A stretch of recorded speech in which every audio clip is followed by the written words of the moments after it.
Hey, it's Jeff Abbott with Valuer and Global Scaling Academy, and in this video I'm responding to a question posed on the thread by Malte Giesen, in which she asks, with a growing team of 50 members, what are some great methods to ensure the joint commitment of the team? So the first thing to think about is when you have 50 members, you're in what Chris Ye, our partner at Global Scaling Academy, and his co-author Reid Hoffman describe in Blitzscaling as in the tribal stage of a company's development. And at this stage, it's still sort of friendly. You can manage by walking around. The leadership of the company probably knows the name of everyone in the office, and everyone is, relatively friendly. Communication is informal. There's not a great deal of process yet. But it's important to be familiar with some of the key transitions that are likely coming soon in the future for your organization if you continue to scale. So I would encourage you to take a look at the work Blitzscaling. In fact, there's a great blog post on the Valuer blog that kind of summarizes the main points. And keep on a lookout for some of the key management transitions that you'll be facing as you continue to scale.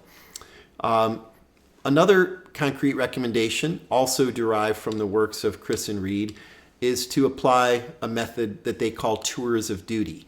I particularly love this because a tour of duty is just a way of being open and honest with your employees about what their dreams are and what the company's needs are. And so you're not coming into a situation with false expectations. In other words, the company assuming that an employee is going to be there forever.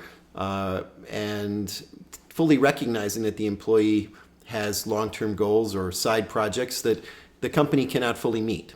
So if you can create an open environment where everybody gets to talk about what they want to learn while they're at the company, what continues to motivate them for their personal growth, and what are the things that they're working on the side, what the company could potentially support them in, then you can craft a tour of duty that takes into account very openly the needs of the employee and the needs of the company over a finite period of time. And you can define a period of objectives and say, okay, let's take this next tour of duty, let's see where we get, and we'll come back and reassess.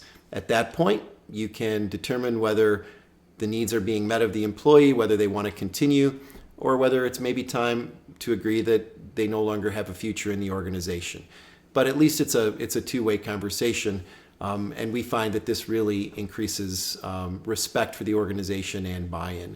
Another thought is to try to begin as early as possible to define a way of working, a methodology that the company uses. One good example might be Agile methodology or a Scrum-related process, which has migrated from software development to many other parts of the company. And it's essentially a management system, not a software development tool. And it's just a way of forming teams that are empowered, focused around quickly iterating through solutions to customer problems, and then publicly presenting and deciding on what the right course of action is next. If you can start at this stage to put in place a way of working that everyone understands so that when people move from one area of the company to another, that same way of working continues, this will probably lead to greater satisfaction and a greater ability to contribute. Another one, and this one comes straight out of employee motivation, is when somebody does something great, recognize them publicly and in a timely fashion. Call people out right away. There's nothing that people value more than recognition. In fact, most studies have shown that people value recognition more than they do money. Similarly, encourage open sharing of ideas. Even create a formal process, maybe even a reward system that encourages people to proactively share new ideas about features or new business opportunities or even employee referrals.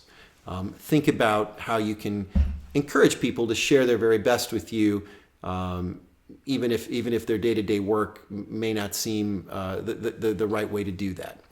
And then finally, start thinking about incentive compensation going forward. If you don't have an equity or vesting program in place for key employees, you should probably start thinking about that as you continue to scale as a retention tool for your key employees, as well as a recruitment tool for the kind of talent that you'll need to bring in as your organization transitions out of the tribe to the village stage and needs to begin to recruit more specialists to dominate and bring expertise to particular areas. And then finally, I would say begin now a process of regular communication from the CEO and leadership to everyone in the business. This can be informal now, but as the company grows and scales, it'll probably become more like a broadcast communication, a company newsletter, or like in the case of Airbnb, the email from the CEO to the whole employee group every Sunday night. But start thinking now about how to communicate where the company's going, what you expect for the organization and the future in a way that scales as you continue to. So these are just a few ideas. Hopefully this is helpful. Again, check out Blitzscaling and the Alliance by Chris Ye and Reid Hoffman, who are our partners at the Valuer and Global Scaling Academy.